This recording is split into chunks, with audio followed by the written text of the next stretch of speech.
And you're live. Oh, yeah. All right, I think we're back. Good evening.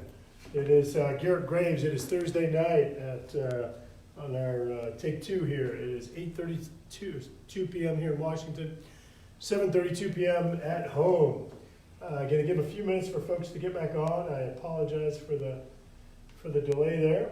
All right, looks like we are good.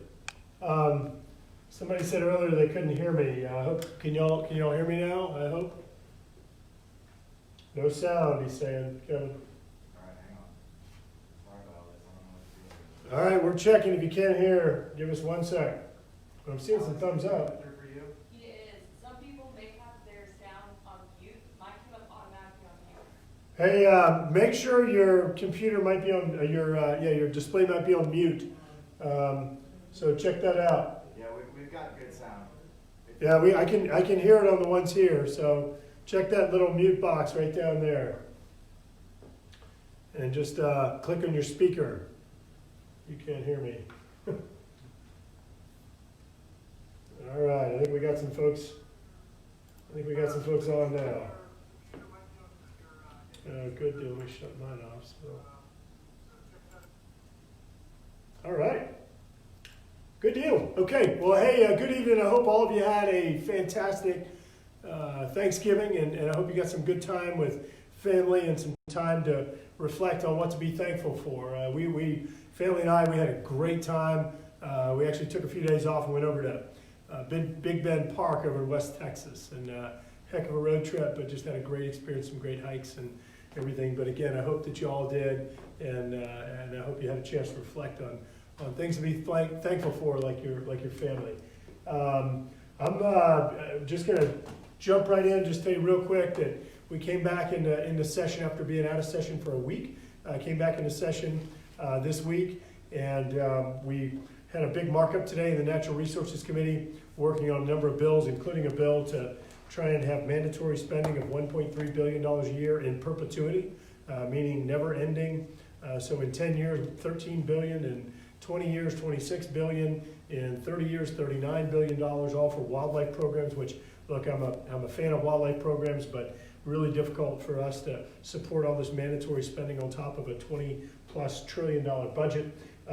So we did some amendments on that today. We had a bill on the floor that was working to prohibit insider trading, those folks who get that inside information and use those secrets to profit by buying stocks and make other transactions that allow them to profit. So thankfully that bill passed the House today by a pretty good margin. So working on that. We continuing to try and work on a lot of infrastructure issues like a highway bill and aviation and others, but then there's been a lot of fighting going on there. Continuing to work on flood insurance. I think the big things for the end of the year, we have the United States-Mexico Free Trade Agreement. We have a legislation that really important on the budget for the country right now. It expires on December 21st. So if we're unable to get a bipartisan, bicameral agreement, Republican, Democrat, House, and Senate agreement, there's a chance government could shut down again right before Christmas. Obviously, we're working to avoid that.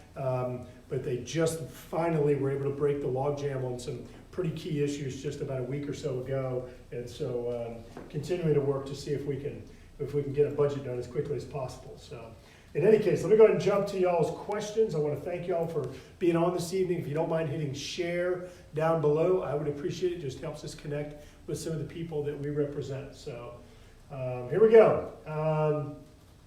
Andrew, Shane, Sherry, thank y'all for being on. Marshall, Irene, Mary Jo, Kanan, Diana, Andrew. Yeah, Andrew, thanks for the little secret on the mic button there. Dave Sellers, Shane, let's see. When is Restore sending checks to SBA for anyone? Shane, Restore has sent checks to hundreds and hundreds of families. As you know, the Restore program has broken it down in these, different tiers.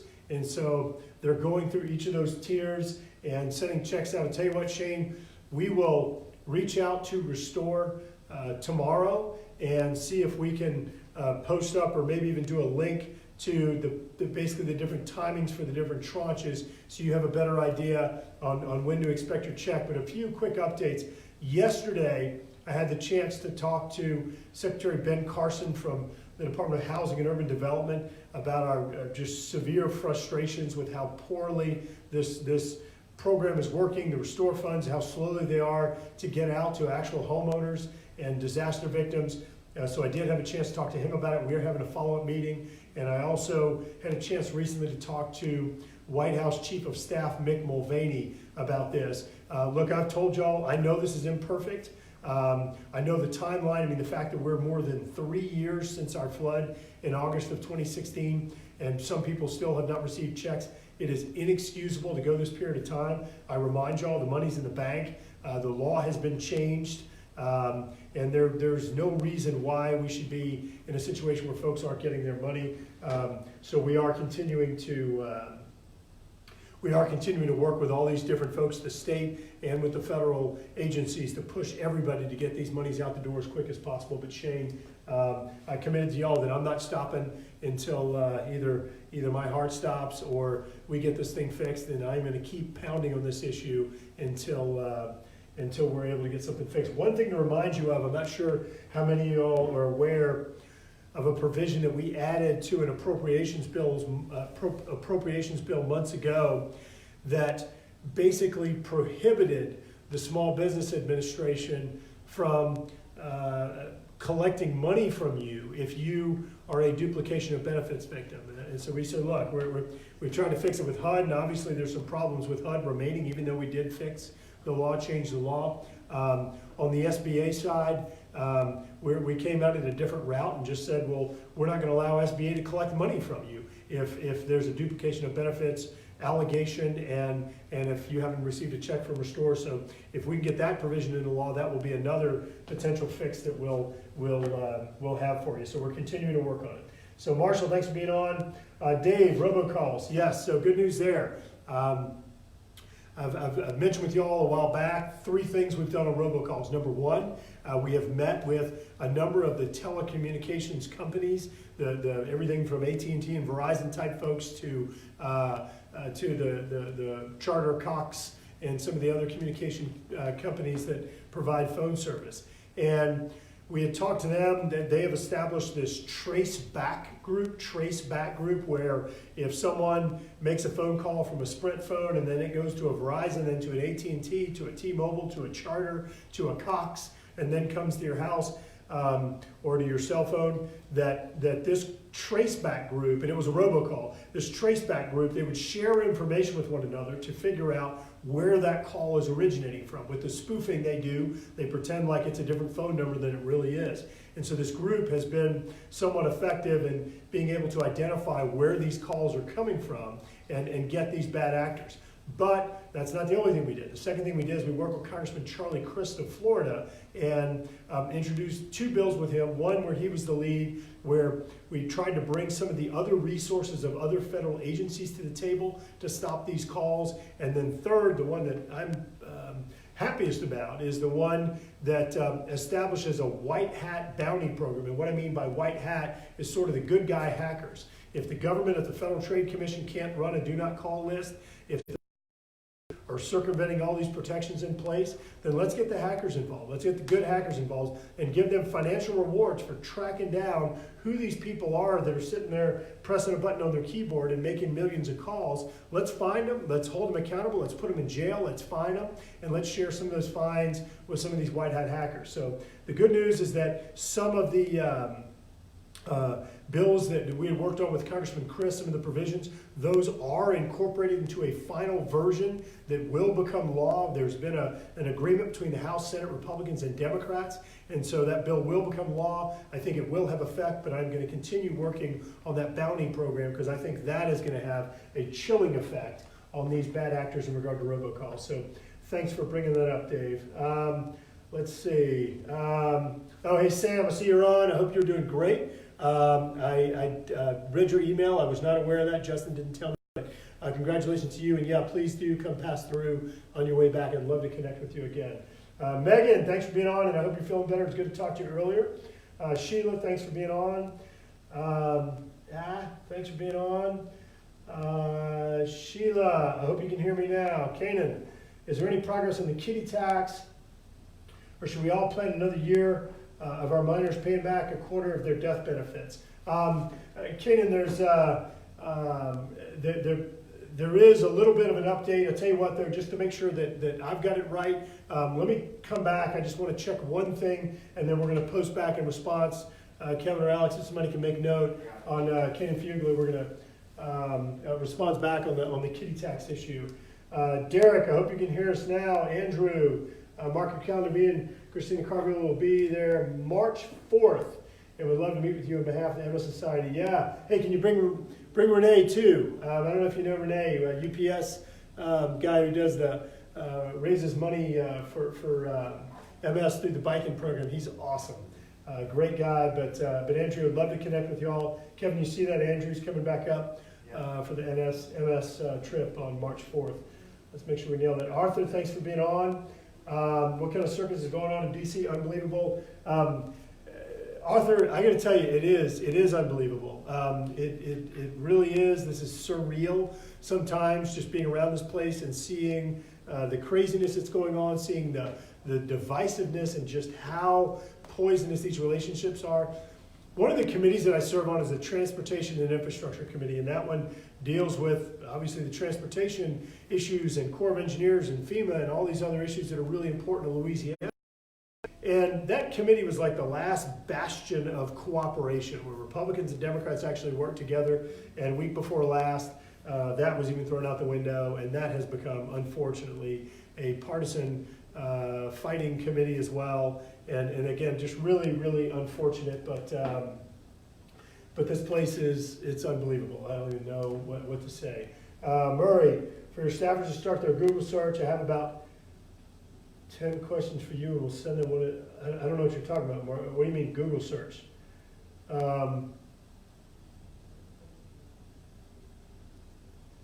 Murray, if you have questions, I'm certainly happy to answer them, but I don't understand what you mean. Your staffers to start their Google search. Yeah, if you have questions, Murray, certainly post them in. Rather than doing 10 questions for you, if you could just kind of go through and sprinkle them in so I can make sure that we have a chance to communicate with other folks, I would appreciate that. But Murray, I hope you're doing well. I hope you had a good Thanksgiving. I hadn't seen you since that public meeting. Sheldon, duplication of benefits. Yes, Sheldon, I went through and gave an update on that a little while ago. As you know, law's been changed. And the checks are flowing out in phases by the Restore program back in October. HUD did give partial approval to the state of Louisiana for them to begin cutting checks. I know that some checks have been cut to different tranches of folks. I mentioned to, I think it was Shane earlier, that we were going to post in some of the timelines that Restore gives us in terms of when they think they'll be getting some of the subsequent tranches of checks out. I also had the opportunity to engage Secretary Ben Carson from the Department of Housing and Urban Development just yesterday, talking to him about our great frustrations about how poorly this is working or not working for the disaster victims.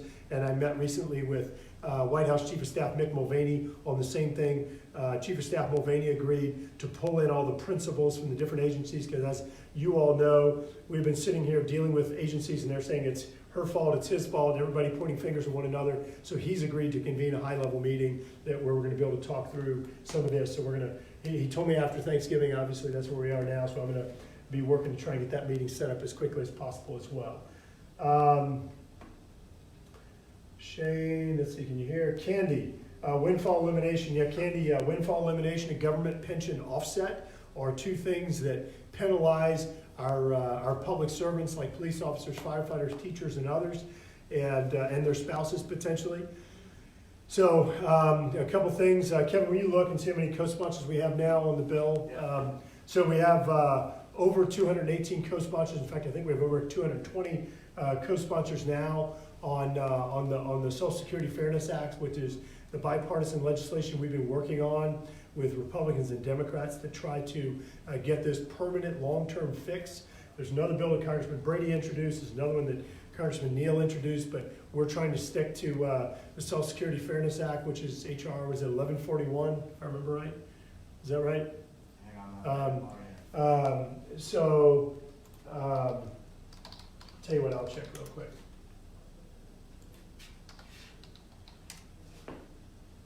Nope, I'm wrong on the bill number.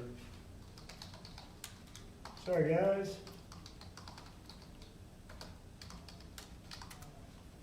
It's 141. What is it? 141. Oh, 141. I did 1141. Yeah, there we go. So there are 231 co-sponsors. 231 co-sponsors as of today. And just reminding you, the House of Representatives has 435 representatives. And so 218 is a majority. So the fact that we have 231 co-sponsors of the bill is great news. We are going to continue running that number up. We are meeting, just met week before last with Fraternal Order of Police, with some of the public employee groups and others that represent the groups of public servants that are unfairly penalized by this. But look, this number, 231, I'm pretty sure that is by far the highest number of co-sponsors this bill has ever had. And as you know, this dates back to the early 1980s. So the fact that we're running these numbers up and have such a strong group of members of Congress that are supporting the bill, that's a really powerful message. And so we're going to keep running that number up. Then we're going to go to the Speaker and to the Republican leader and push them to put this bill on the House floor. And so the deal now, you want to be helpful, making sure that you are engaging with groups and associations that you're involved in that represent public servants. So again, Fraternal Order of Police, or Firefighters Association, or Teachers Association, just other groups that can help us up here identify those members of Congress that are not sponsoring the bill, not supporting it, and help us to work on educating them and getting them on board. Let's see, where were we?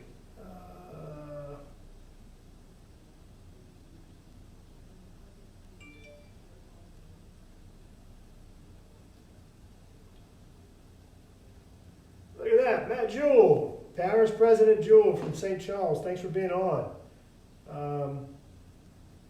Can't figure out where I was.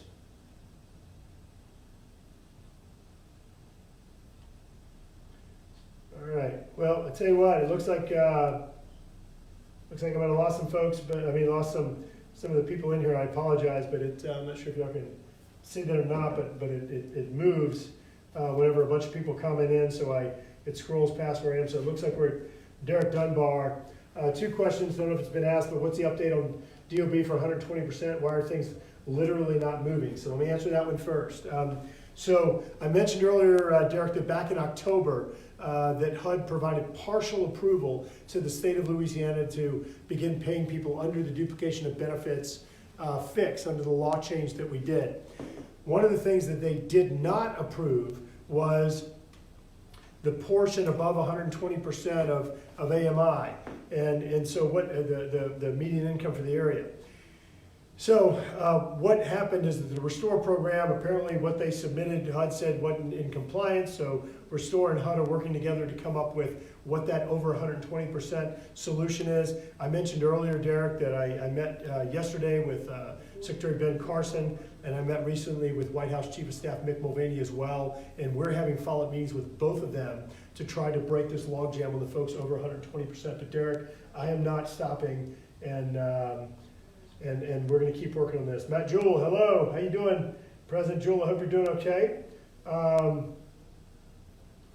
Let's see, Jason Goodson, would love some help. And Derek, I apologize, your second question phased out, so I can't see it right now.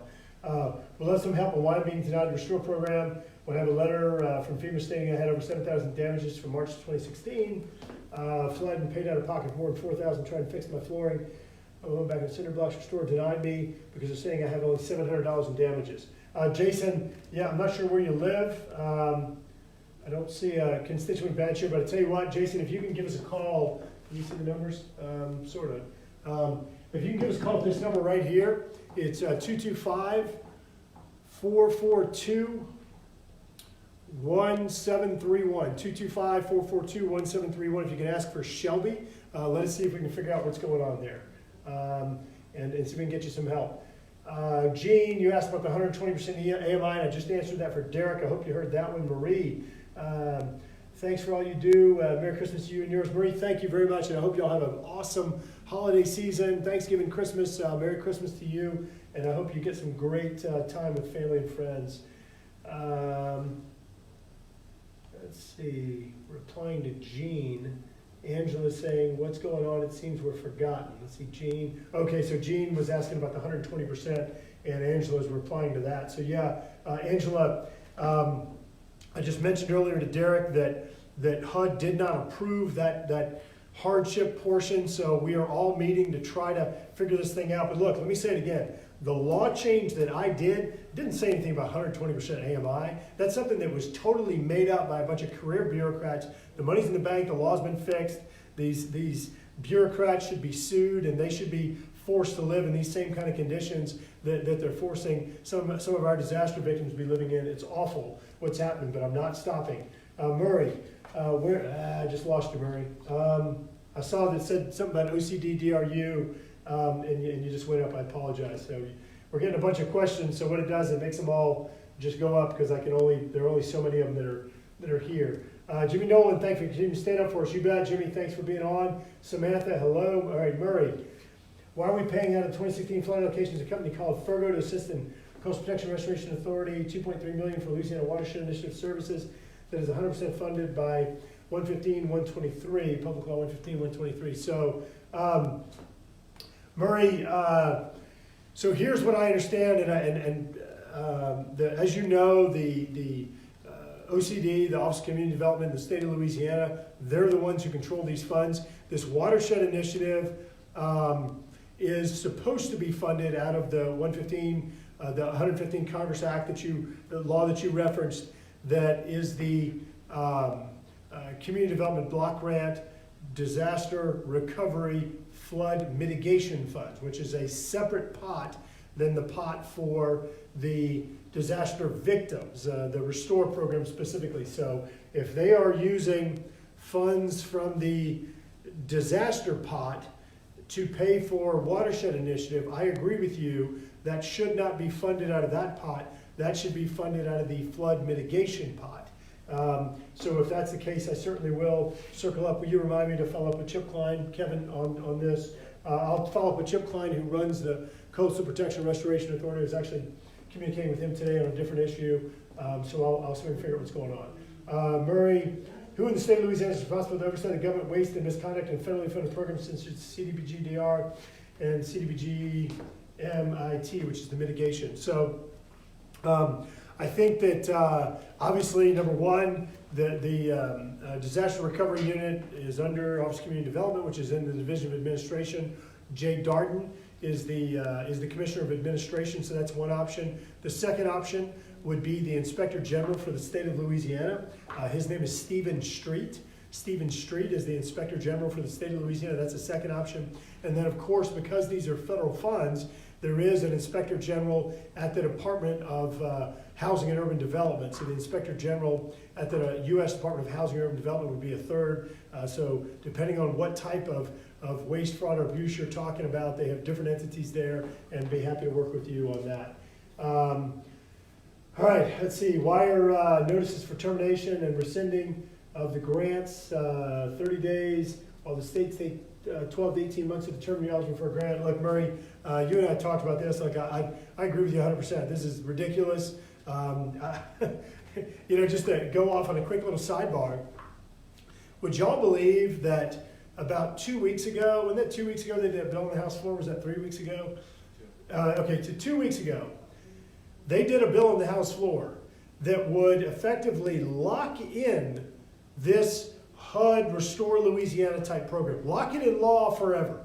And I mean, it is unbelievable to me. I'm sitting here, I'm on the House floor just arguing, like, you have got to be kidding me. This is the most inefficient, stupidest waste of money to put this, to lock this in law for future disasters. Why in the world would you wish this upon anybody? And what is so incredible is that the people that were arguing with me, of course, have never been through disasters before. They've never represented people that have been through the scenarios that y'all have. And so that bill passed the House of Representatives. And I don't like being partisan, but I am going to tell you, every single Democrat in the House of Representatives voted for it. I was able to convince Kevin McCarthy, the Republican leader. Steve Scalise, of course, has had experience in this and knows better, so he voted against the bill as well. Liz Cheney, the conference chairwoman, just all these leadership folks voted against it, but the bill passed because they had every single Democrat member of Congress. And look, y'all know this is not a partisan issue. This is not a partisan issue at all. It is a bad solution for Republicans, for Democrats, for African Americans, for Caucasians, Hispanics, Asians, all of us. It is a bad solution. And to see these people propose this law that was going to lock in this Restore Louisiana type system for every future disaster all over the country was mind-boggling, yet it passed the House of Representatives. Thankfully, we have been in touch with some folks over in the Senate, and I think we're going to be able to get them to hold the bill. So this bill is going to go to Senator John Kennedy's committee, so we are going to be talking with them as well about preventing this awful policy from moving forward. All right. Sherry, sound issue not on my side. Sherry, I'm not sure what's going on. I think other folks are hearing. Shane, I have like 4 times. What was that in reference to? I'm not sure. Shane, if you don't mind, give me a little bit more information. I know you've commented a number of times. I'm just not sure what you're in response to there. Cora, hey, hope you're doing well. Hope married life's treating you well. Kevin, beard. Yeah, you like that. I agree with that this morning. If I hold my nose and hold my breath and blow really hard, it comes out. It's kind of like a chia pet. So this was No Shave November, and I know we're in December, I know, which is a men's health awareness campaign, and so I don't shave for the month of November, but what happened is my wife, because she hates the beard, she scheduled family photos, what was that, November, I think it was like the 11th or something. She scheduled family photos, and I was already a week and a half into my beard. And of course she says, well, you got to shave for the family photos. And I'm like, well, wait a minute, it's No Shave November. She kind of smiled, and I think it was pretty much intentional on her part. So I shaved because she told me I had to. But then I just explained that meant that No Shave November went on until December 12th or 11th or whatever it was. So I'm still going. So those of you looking for marital advice, look elsewhere. All right. Kevin, thanks, though, for the comment. You might be the only person who likes it. Look at that. Lily's on. Lily, I hope you're all doing well. Kanan says, okay, please. And I think, Kanan, if I remember right, this was in response to the tax issue earlier. We will follow back up. All right, Murray. Can't do white hackers anymore. FBI made it a felony for any of them to do anything. Well, Murray, but that's what I'm saying. Our bill would actually legalize a process whereby folks could register to work to identify the folks that are originating these robocalls. And so that's what the legislation does. In fact, you can look at the bill. We had introduced it a while back with Congressman Christ. And that bill makes it legal for those folks to do it. So that's the intent. Murray, let's see. HUD guidance, June 2019, SBA checks. There'll be dual paid checks, which are sent first to homeowner for the signature, then to SBA for their endorsement, any overages. Let's see.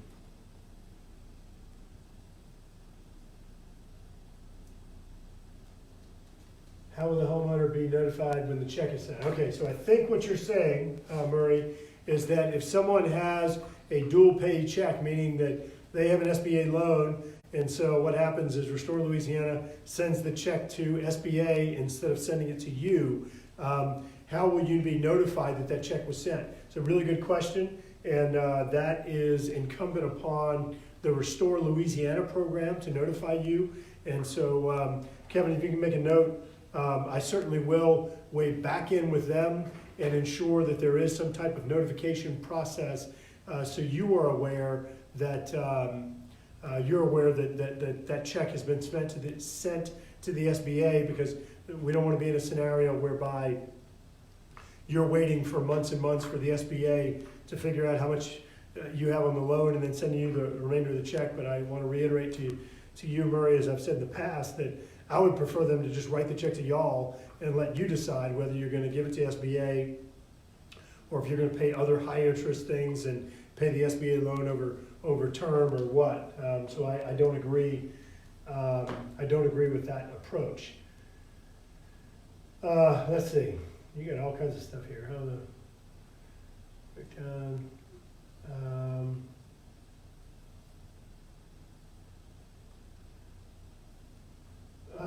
Murray, to answer your question, I think all of that is incumbent upon the Restore program. All that is incumbent upon the Restore program to answer. And at the end of your question, no, we were not involved in that discussion. That was a discussion amongst SBA HUD and the Restore program. Sheila, I'm missing this whole important video. Sheila, I'm not sure what's going on, and I don't know. Let's see. That was a while ago, G. I think she's since resolved it. Okay, sounds like you're good. All right, let's see. Back to Andrew. I think you said, we'll definitely try to bring Renee. Good. He's an awesome guy. He really is. Thanks, Andrew. I look forward to seeing you all in March. Donna, thank you for all your help with SBA, DOB. You're appreciative of the beard. Hey, look at that. That guy's second. Can't wait to tell my wife. Got 2 people that like the beard. That's awesome.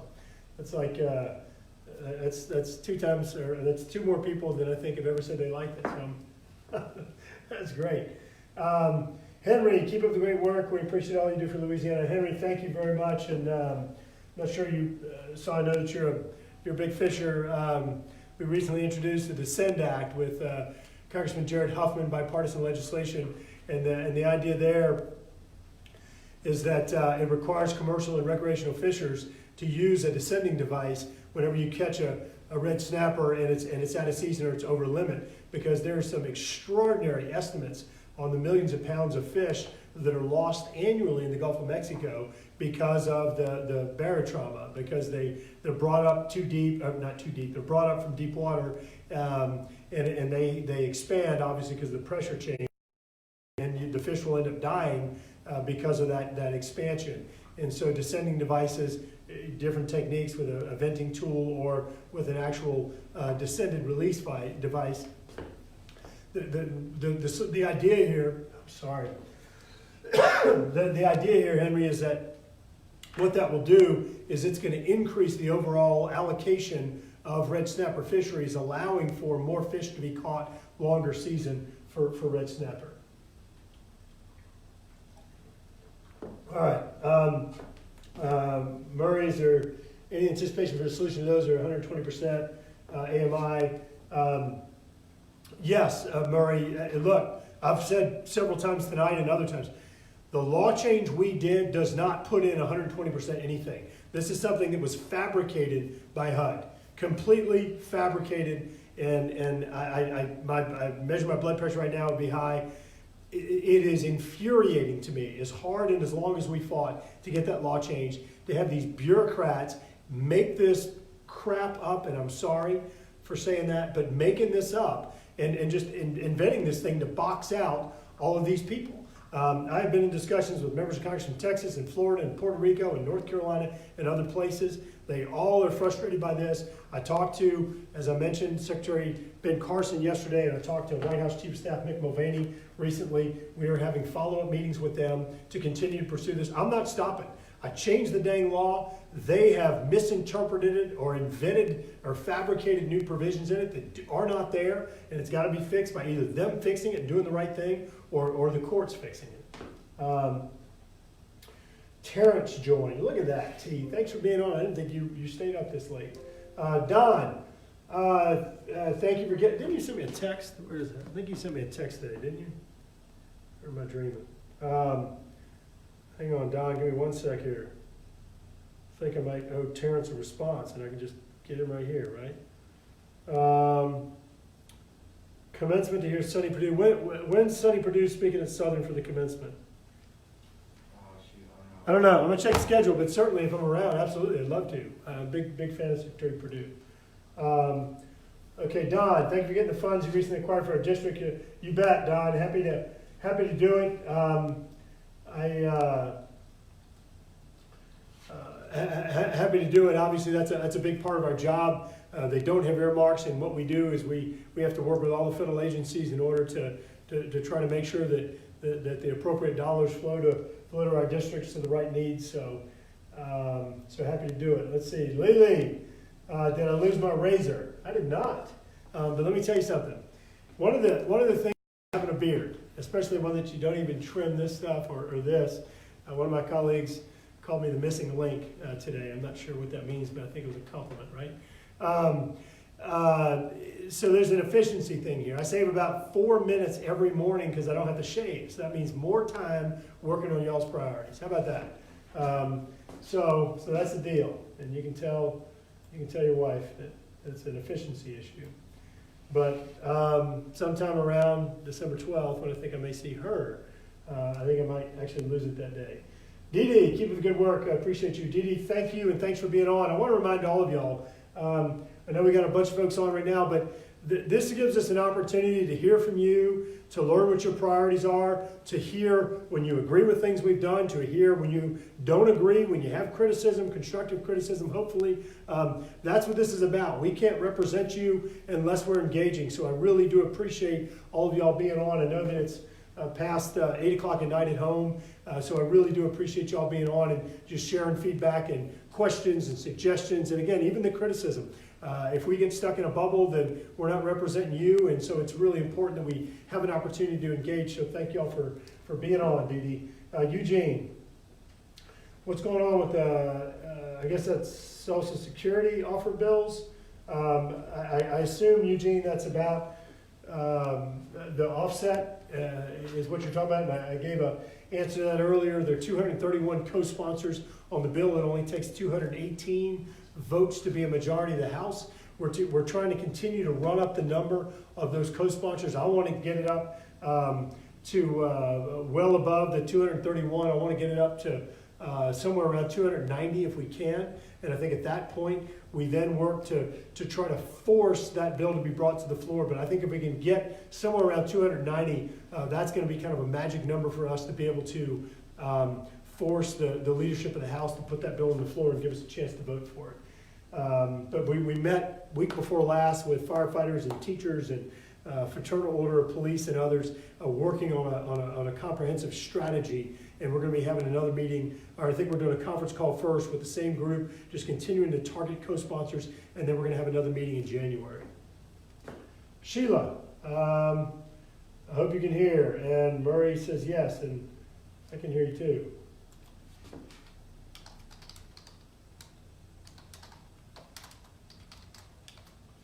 All right.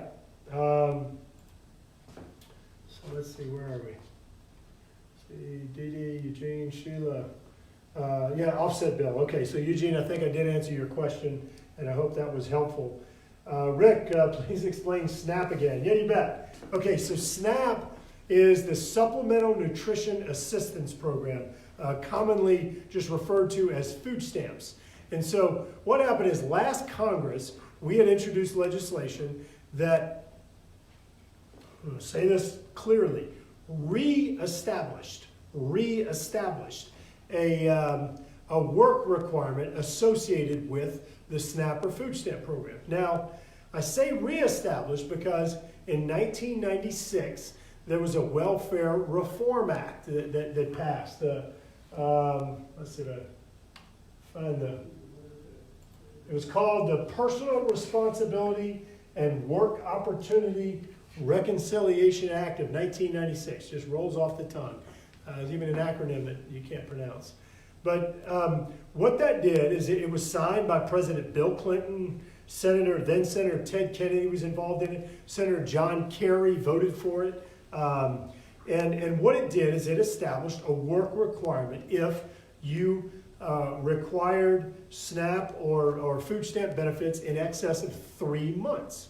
Now, the work requirement, so the idea is that if you needed food stamps and you weren't working, that meant that you had all this time available, right? You'd be out there trying to find a job. Otherwise, your time wouldn't be consumed. Well, so what the work requirement did in 96 is it basically gave you different options.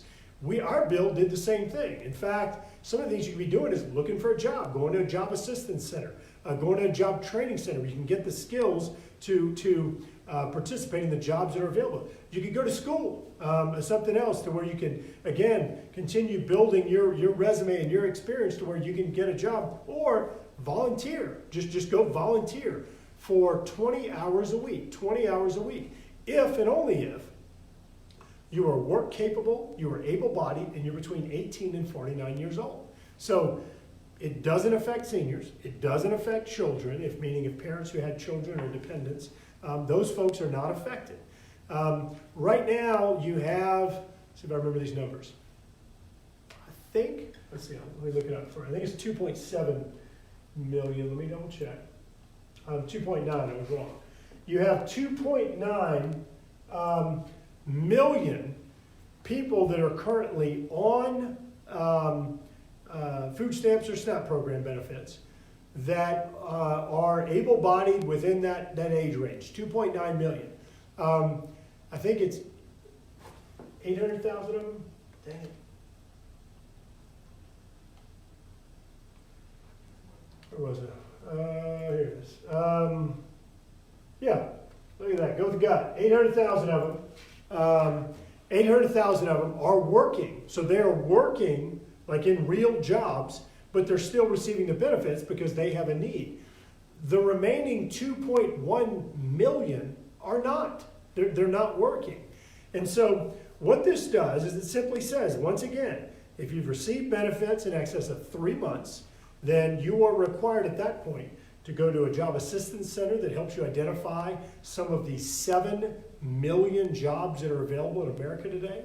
You go to a job training center where you maybe are trained to be an accountant and they need a plumber or whatever it is, where you can be trained for the skills of the jobs that are available. So if your job skills don't meet the jobs that are available, you go to a job training center, that counts as your 20 hours.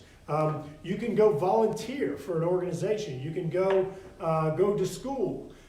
Those are all options for those people. You have to be between 18 and 49. You can't have dependents, and you have to be work capable or able-bodied in order to do it. So that's how this works.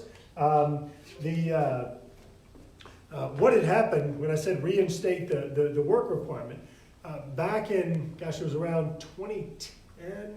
Is that right? I think it was around 2010. President Obama waived the work requirements. So he came in and waived the work requirements and then granted 44 states a waiver authority. And so the program, the number of people and the cost of the program just ballooned. Billions and billions of extra dollars each year, millions of more participants in the program when they waived it. Look, bottom line is this. The current welfare programs, they're not working for the people that need them, and they're not working for the people that are paying for them. We've got to make change to break this cycle of poverty. Connecting people with the skills they need to get jobs, that is the right thing to do. President Clinton agreed. Senator John Kerry agreed, and obviously many other Republican members of Congress did as well. I think it's good policy. I think it was a mistake to rescind that work requirement, and we're simply putting it back in place. And I think it's going to result, as we've seen in pilot programs in Maine and Alabama and in Kansas, it's going to increase the workforce, the number of people that transition back into the workforce, because you know what? I don't want anybody to be stuck on welfare programs. I don't want anybody to be stuck in the cycle of poverty.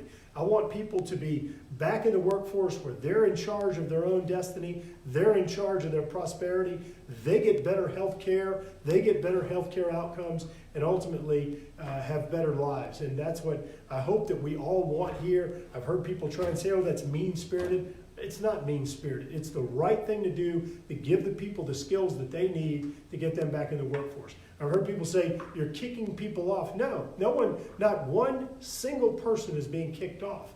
What happens is, once you cross 3 months, you have to work. You have to demonstrate to the people that are funding these food stamps, the SNAP program, you have to demonstrate that you actually have some skin in the game and are working to try to change your situation. So, and by the way, it's estimated that this will save $10 to $12 billion over the next 10 years in savings that we can then turn back around into programs that actually work, helping to break the cycle of poverty. Maybe we can spend something on building a new bridge in Baton Rouge and other priorities.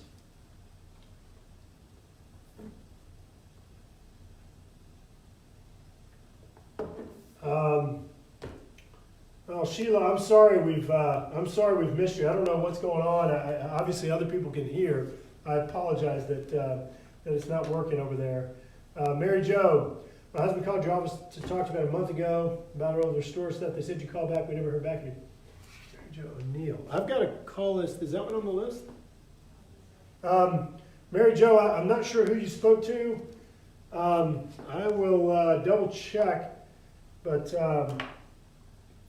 I do keep a call list of folks that I've got to call back, and I don't think Alex is here that that handles that list, and she doesn't say it either, and I'm not seeing it. Yeah, I don't have it. What's that? Okay. Yeah. So Mary Jo, if I could ask you to do this, if you can call our Washington D.C. office, this number right here, 202-225-3901, 202-225-3901, and if you can ask for Alexa, you like that? That was good. Okay, her name's Alex, but sometimes I call her Alexa if I have a question. But if you can call her and just give us a phone number, I'll be happy to call tomorrow. So just give us a call, and again, 202-225-3901. If you can just give us a call, leave us a number, I will give you a call. But I apologize, I don't know where the disconnect was, but Alex doesn't have it. She keeps the call list, and sometimes folks email me directly, and I don't have any emails either. So I apologize if we dropped that ball, but we'll take care of it tomorrow. All right, let's see.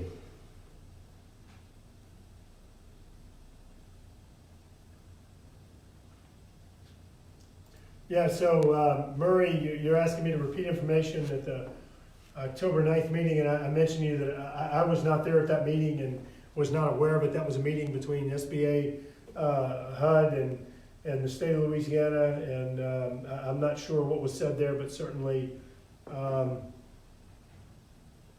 that sounds like that's a Restore Louisiana issue.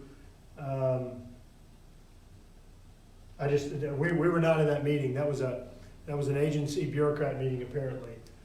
Derek, per the town hall meeting, platforms claimed to want whatever taxes help us get money. 2017, but yeah, you know what? I actually, Derek, I did talk to him about this, and I think what you're saying here. At that town hall meeting, the folks from the state said that you could choose whichever year was most advantageous to you that demonstrated you were below the 120%, and that they would accept that. I heard it, they said it, you heard it, and then I'm told that since then they have changed that. And so we went back to them and said, no, y'all made a public proclamation about this. You need to go back and fix this. So they were supposed to be getting back to us. We will circle back and find out what's going on there. But again, I heard it, you heard it, and I'm sure there's a recording of it somewhere, because they did say that at the meeting and said that you could update your application based on whichever year made the most sense, and that they would accept that. Oh, Sheila, you're back. All right, Sheila, good deal. Good deal. Beverly, thank you for being on, and thank you for offering yourself up for service. You're an honorable person. Thank you for doing that. Terry, after the diversion canal is finished, will you races? What am I missing?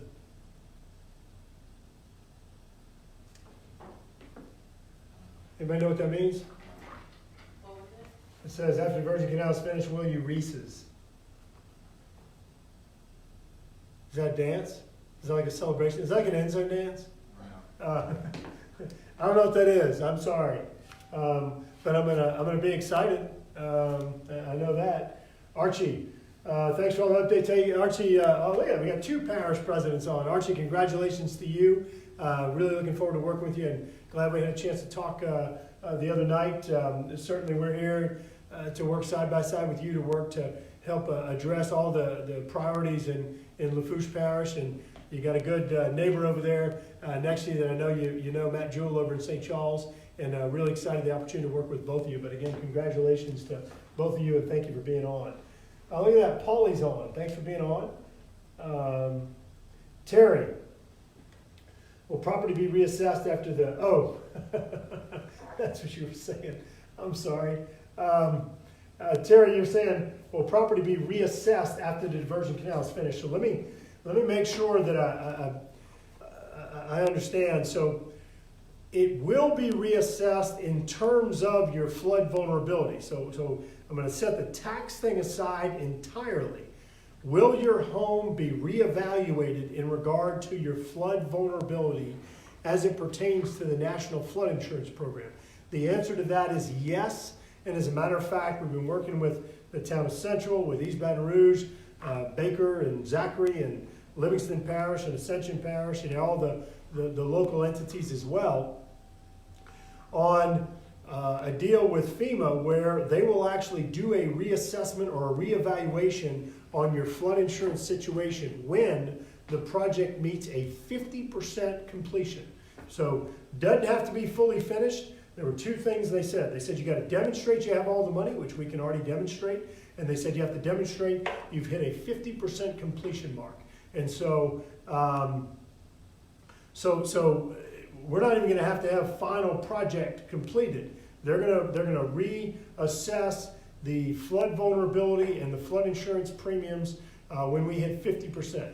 Now, will your home be reassessed for value based on taxes? That is entirely up to the parish assessor, and I am not aware of any new assessment that would take place as a result of the COMET project. My assumption is that they'll go through their regular assessment process. All right, Derek. There's a rumor stating that all above 120% are going to be forced to wait until July 2020 for the audit HUD will be holding. Derek, I've never heard that. I haven't heard things that later came out to be true, but I've never heard that. And hopefully when the upcoming meeting we have with Secretary Carson and the other meeting we're having with Chief of Staff Mick Mulvaney and the principals, we'll be able to get a little bit of clarity there, and I certainly will share any information that I get with you all. Reba, why do Restore have to go back to HUD if your income is below 120%? All right, so Restore should not have had to go back to HUD if your income is below. They did grant partial approval back in October, and that partial approval included folks below 120%. It did not provide a final solution for those above 120% of the AMI or the area income. So I'm not aware of any reason why Restore would have to go back to HUD for those below. If you have a particular issue, Reba, if you could give us a call at this number, 225-442-1731, I would appreciate it. Alex, what are your thoughts on a carbon tax? Alex, I don't agree with a carbon tax. However, I do agree with assigning some sort of value to carbon. And as a matter of fact, we did that in December of 2017 in a tax bill with a provision known as 45Q. And what that does is instead of putting a tax that you have to pay, it provides a tax incentive for carbon capture, storage, and utilization type projects. The IRS is finalizing the guidance for that, but I will tell you that based on some of the briefings and hearings and experts that we've had come testify before our committee, I believe that we need to enhance the 45Q provision with either expanding it to include biogenic sources or to add a second provision that would complement 45Q by expanding its application to ensure that natural sequestration is also allowed. I think there are things in Louisiana like living shorelines and other things that would be really good candidates for some of that. All right, let's see, where are we here?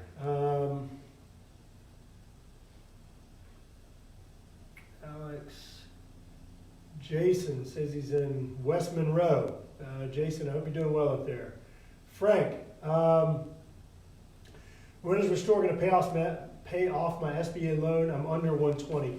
Frank, earlier Shane had asked the question, and I can't tell you enough how frustrated I am. I can't even imagine the situation that you and others are in, being well after 3 years since the flood happened. The money's been in the bank for 3 years. The authority has been there for years now. There's no excuse for this. There really isn't. I mentioned earlier to Shane that we're going to talk to Restore about getting a clear timeline for when they'll be cutting checks, and we'll be getting back to y'all and posting it on here, whatever kind of update we get there from Restore.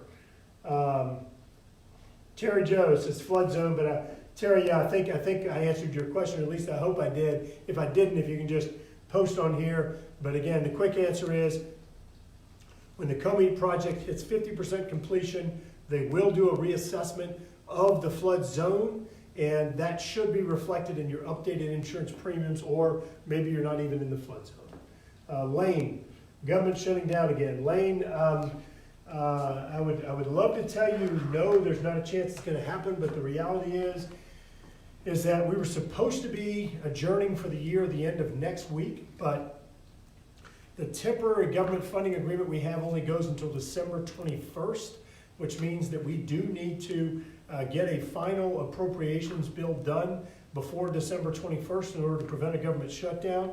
The latest rumor as of today is that we're potentially going to be in session up here in Washington through December 23rd in our efforts to vote on impeachment, which I'm really excited about.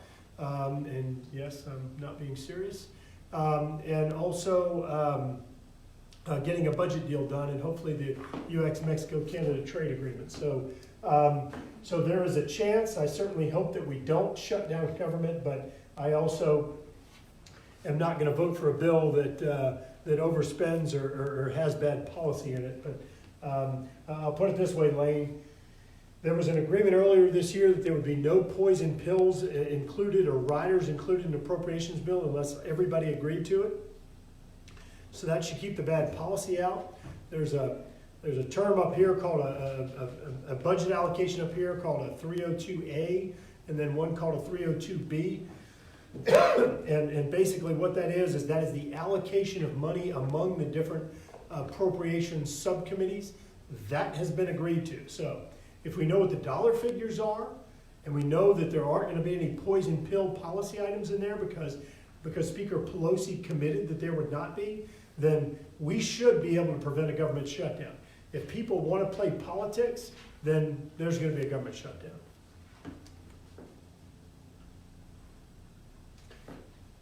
And Lane, I've said, if there's a government shutdown, I think members of Congress should have to work 7 days a week, and I don't think we should get paid. All right. Jason, you're asking about calling, and Jason, if you call this number today, or excuse me, if you call right now, you can leave a voicemail. So that's one option, or you can call tomorrow morning and anytime tomorrow and ask for Shelby, and she'll take care of you. She does a great job.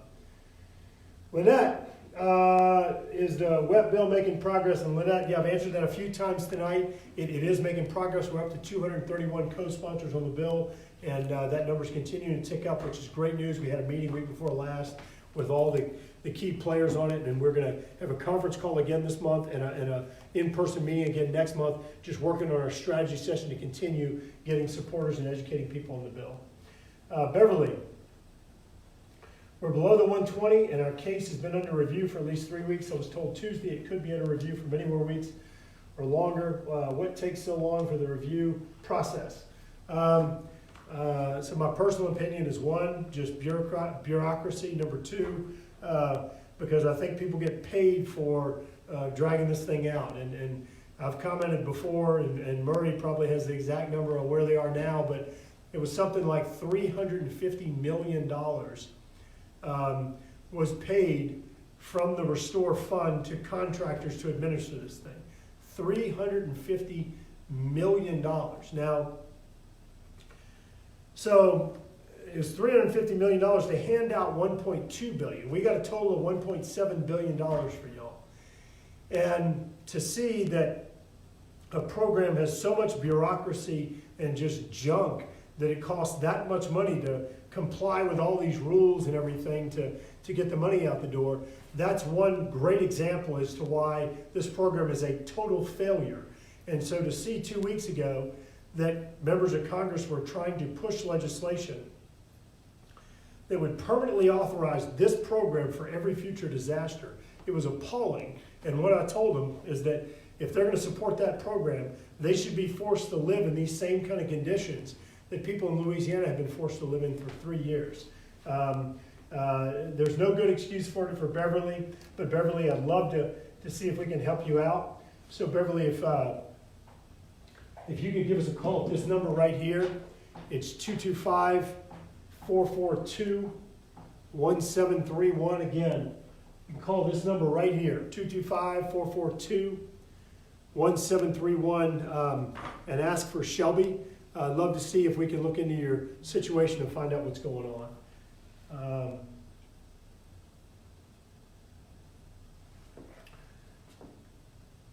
Let's see, Murray. You do know you could lock the scroll in by just sliding the scroll bar to the right of your screen up just a bit, then you can nudge it down.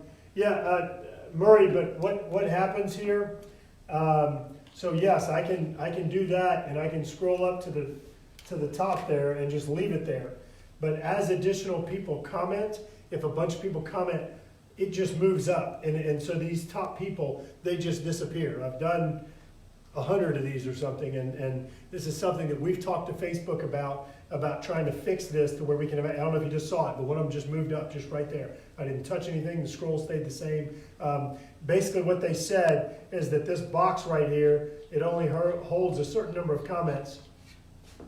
So as more people comment, it just moves you up to make room for the others. So I apologize, but I will tell you, I do every time go back and read through every question or comment just to make sure that I've seen everything. And of course, I'm gonna do that tonight as well.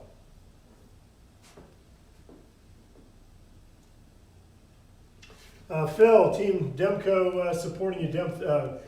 Phil, thank you.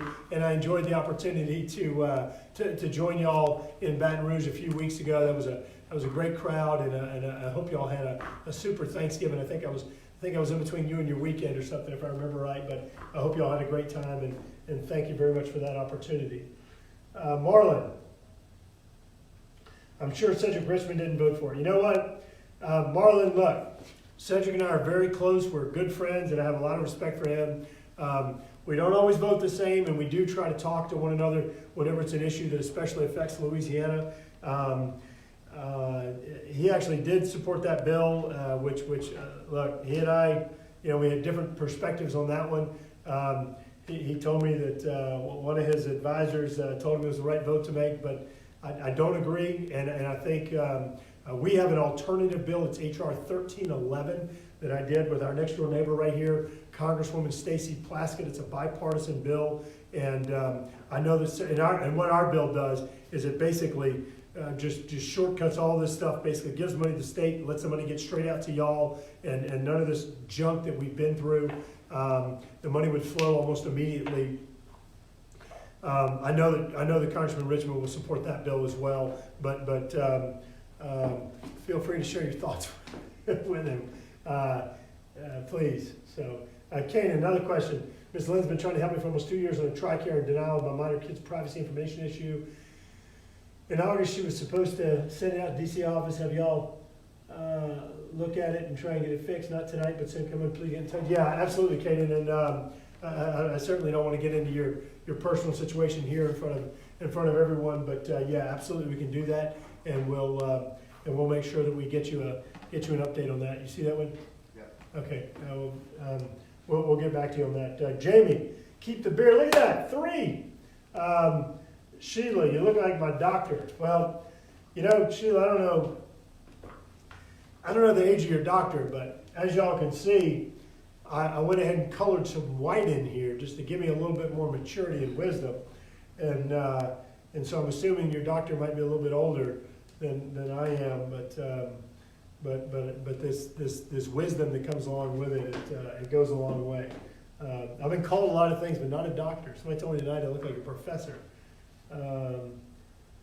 All I know is my wife doesn't like it. Diana, I feel like you should call, we should call you Professor Gray. Look at that. Look at another professor thing right there. You're the second person tonight who said that. Jody, hope you're doing well. Good to see you the other night over at Electric Depot. Thanks for being on. Hope you and the family are doing well. Michael, any updates on interim mortgage assistance waiver to HUD? Michael, I don't have an update, but I'll tell you what, this is another one we'll flag and we'll come back and post. You see that one? Yep. Okay, it's another one we'll flag, Michael. We'll come back and post a response to you directly on here. Just want to make sure I have the latest information on yours, and there's one other one as well, because I don't want to give you old info. Gayla, look at that.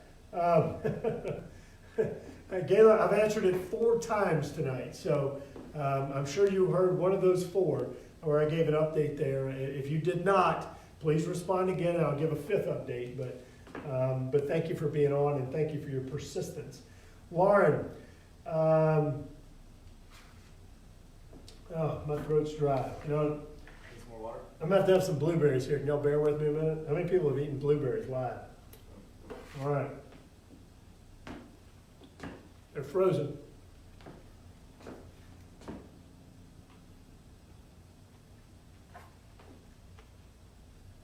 All right, here we go. Maybe off subject. How can we get? I just saw the video of me eating it. That's funny. Sorry about that, folks. How can we get EBR on board Livingston Ascension Parish for the second river cleanup in March? Amy runs through EBR, and another cleanup. I did not go north of Bayou Manchac. Yeah, Lauren, first, thank you for efforts there. I'd be happy to talk to. I'd be happy to talk to the sheriff's office. As you know, Sheriff Ard and Sheriff Weber were very involved in that whole thing and working to recruit folks out there and had the boats and all that. So I'm happy to talk to Sheriff Gautreaux and see if they'll get involved as well. But the other thing is, I'm sure that there's some group in Baton Rouge we could partner with, or maybe with the mayor's office. So if y'all want to reach out to us and just let us know the date for the next cleanup, I'd love to come join you again. And also we can see if we can figure out who in EBR to get tagged up to where we can extend the reach of it. Crystal, hope you're doing well. Good evening. Doing a tremendous job. Thank you for your public service. Thank you, Crystal, and I always enjoy the opportunity to work with you. So thank you for being on. Jamie, I love these opportunities to communicate. Thanks for taking the time to always give explanation that we can comprehend. You bet, Jamie. Thank you for being on. As I was mentioning earlier, look, this is a two-way street. We got to engage if we're representing, so I do want to thank you for participating tonight. I know that it is 8:40 p.m. and it is past some of y'all's bedtime, but I do appreciate y'all being on. Alex, one thing my state house member does is send an update once a month to once a quarter, or key activities over the past key periods in the upcoming period. I'd love to see something like that from published. Yeah, Alex, we actually do provide an update, a newsletter. So I guess the best way, Kevin, is just sign up for it on the website, right? Yep. Or they can actually click the button at the top of the Facebook page. Okay. The main page. Alex, you got 2 options. You can go to our website, which is garretgraves.house.gov, G-O-V. Keep in mind Garret, G-A-R-R-E-T, Graves, G-R-A-V-E-S. So Garret Graves, all one word, .house.gov. And when you go there, it gives you an option to sign up for the newsletter as soon as you go on that page. The other option is going up to the top of the Facebook page, and there's a link to sign up there as well. So 2 options, and love to be able to share those updates with you.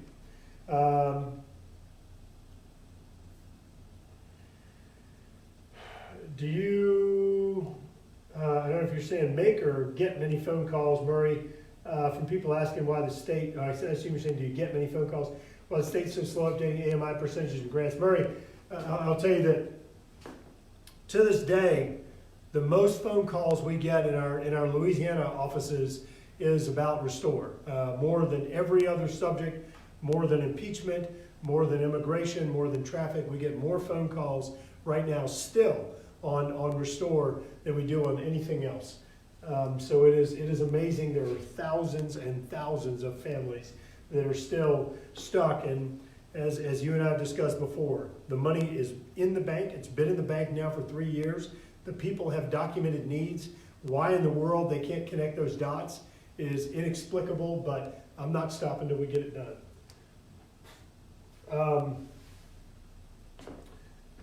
Who's your Restore liaison person that works with your staffers? Well, the person in our office is Shelby, and so that's who we work with. We have a number of contacts. We have a number of contacts over at Restore that we work with. But if you have a question, please reach out to Shelby. Chris, thanks again for your work on the Military Academy Advisory Board. The rest of you out there, we are in the closing days of our Military Academy nominations. So for West Point and for Naval Academy at Annapolis and for the Air Force Academy out in Colorado Springs and the Merchant Marine Academy, we nominate high schoolers in our district. And it's really just the top tier folks. It's amazing how many incredible high school students we have in South Louisiana. We nominate them to get an appointment or a commission to the different military academies. We have a advisory board comprised of military academy graduates, and they advise us on the right candidates. And so we just had some meetings this week where they were interviewing the potential candidates and helping to rank those for us to make sure that we're putting the best candidates forth to get appointments to our military academy. So if you know a young man or a young woman who is that top tier person who would like an amazing education, it's free, and would like to serve our nation in the Air Force or Marines, Navy, or the Army, I'd urge them, please reach out to us. And we've been in touch with some of the junior and high schoolers now because, as I said, the senior one is closing up right now. But Chris, thanks again. And my bet with Scalise. So, Kevin, we didn't get it nailed down yet, did we? I don't think so. Yeah, so Scalise and I have been talking, and for the record, Chris, yesterday Chris was wearing, Steve, and make sure if anybody knows him or sees him, you call him out on this. Yesterday, Steve Scalise was wearing a dark suit with orange, and I'm not talking like kind of orange, I'm talking flat out Catholic high orange socks. And when I very carefully pointed it out to him, he seemed a little embarrassed, but all I know is I think he may be a closet Catholic high fan, and we haven't bet yet, but we've been talking some different oyster things and other things, so we're definitely going to have a good bet for the game, and I'm pulling for Catholic over Rebel. Diane, Baton Rouge just made close to the bottom of the list and safest cities in the country. Was on AFB. Any suggestions to combat the crime? I absolutely, Diane. So first of all, we have been working with the Department of Justice and many other federal agencies to bring additional resources to law enforcement, everything from Baton Rouge Police Department to the District Attorney's Office, to the parish sheriff, to the EBR sheriff, working on all those things. Look, I said that there are 5 things that I don't know if you all see that. Yeah, well, you probably can't read it, but there are 5 things that I think are the key things that we need to be working on in Louisiana for our future. Number 1 is the crime problem. You can't have top violent crime in Baton Rouge and New Orleans and have a top tier state. You just can't do that. You can't lure economic development investments in an area that has top rates for violent crime. So that's the first, or one of the 5 things. Number 2 is our education system. Our education system is not providing the opportunity for our students to reach their full potential. It is not. It is failing way too many of our students. And look, there are some amazing teachers out there. I am married to one of them. There are some amazing teachers out there, but holistically, we have way too many students that are being failed by our community and by our school system and by families, and we've got to change that. Number 3 is our tax structure in the state of Louisiana. We have an outdated tax structure. It is not competitive with some of the other states, and we need to reform that. Our infrastructure, number 3, and that means the traffic problems we have and the flood vulnerability we have. Once again, you can't tell people, hey, come move here, come invest in a new home, come invest in a business. Bring your family here if we can't guarantee them safety and security from floods, and if you can't efficiently get from one place to another. And so we've got some major infrastructure problems. And the last one is tort reform. We've got to make changes in our lawsuit abuse that's happening in Louisiana. We cannot go around and have the highest auto insurance rates in America, or at least the top 3 highest rates in America, and expect that we're going to be able to lure businesses and others to come. And of course, that disproportionately affects the poor, and it's just wrong. And so we're going to continue working with our law enforcement, with state police, with the sheriff, with the city police, and others. We're going to continue working to bring in federal law enforcement agencies to complement the efforts of the states. We've been working on data management, been working on additional officers, on better equipment, on better intelligence, all of it. We're going to keep working with those law enforcement partners in our district attorney's office and our court system to hold those people accountable that are ruining our state and our city. All right, Crystal, you said the sound's working and we're expanding on the 96 welfare reform, so thank you. Murray, let's see. Next time you speak with Hope, you asked if they're still on schedule to audit the Restore program in June or July for compliance. Yeah, we're happy to go through and ask that. We just make note of those. Paul, who will win the CHS versus Archbishop Roma State Championship? Paul, come on, man. There's just one answer there. Do we have that picture? Yeah, give me a second. Do we have it posted somewhere? Where is it? It's definitely on my computer. Oh. Probably posted. All right.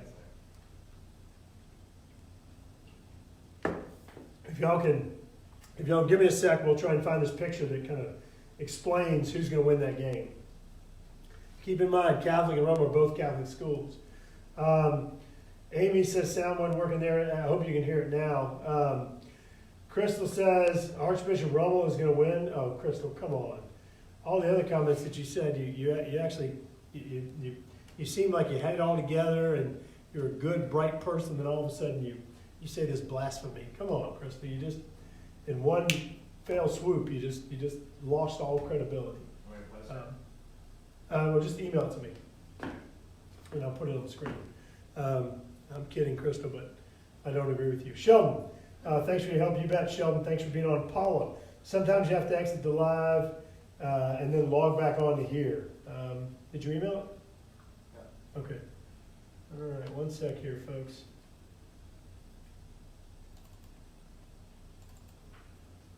All right.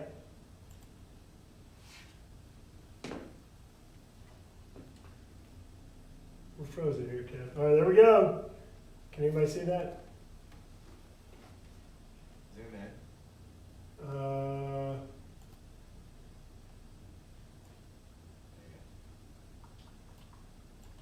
Come on, can y'all see that? Look at that. First of all, we got Pope Francis here. What's he holding? Oh, look at that. He's declaring the victor right there. And then you see he's got a little CHS on his lapel. Certainly the pontiff is the expert on this game, being the top in the Catholic Church, the top official in the Catholic Church. The Pope has spoken, so I don't even know why we don't even need to play a game anymore. It's pretty much over. All right. Let's see. Terry said she was frozen. Are you talking about the movie? Paul, Quinn, thanks for being on. I hope you were doing well. Let's see. Derek, please make note to address that. Let's see, I don't know what that is. I'll go back through and read. Darylyn, let's see. Thank God we have you helping us with the store program. FEMA gave us rules to rebuild our home, and HUD has their standards for building a home, but we already built when the governor put this restore program into play. Please get Ben Carson to have mercy on us. Yeah, you got it. As a matter of fact, this is one of the conversations I had with the restore program. I had a conference call with them just before Thanksgiving, and this is one of the issues that we talked about is those people who complied with the rules at the time. Look, there's so many things that are just wrong with how this program is supposed to work, or how it's working or not working or whatever. And it's another great example, and we're going to keep working to make sure. I can't say this enough. The money is in the bank to reimburse y'all. It is sufficient. There's enough money there. And the fact that these really just awful policies are preventing that from happening is just wrong. Let's see. Kanan says, thank you, Sheila. Dr. Graves, 25 years now. You go to Dr. Graves. Okay. I'm sorry, I missed that. Well, please tell him I said hello. I hadn't seen him in a while. Let's see. Puddin', dad joke of the year. What was my bad joke? I don't know. I'm sure I had plenty of them. Deirdre, thank you, and thanks for being on. Jim, you're rocking that beard. Yeah, I am. I'll tell you, but I'll say it again, man. You save 4 minutes every morning not having to shave. Like, I'll take it. I need that 4 minutes. Crystal, preaching the choir about infrastructure. You're on point. Thank you. Brandon, thanks for all you do to support Caleb. You bet. They're a great organization. I enjoy working with them and enjoy that mission. All right. Actually, I think that's all I got on here in terms of comments and questions. But look, I know that some people that it did go up on you where I didn't get a chance to read your question. It is now 9:54 local here in Washington, D.C., which means it's almost 9 o'clock at home.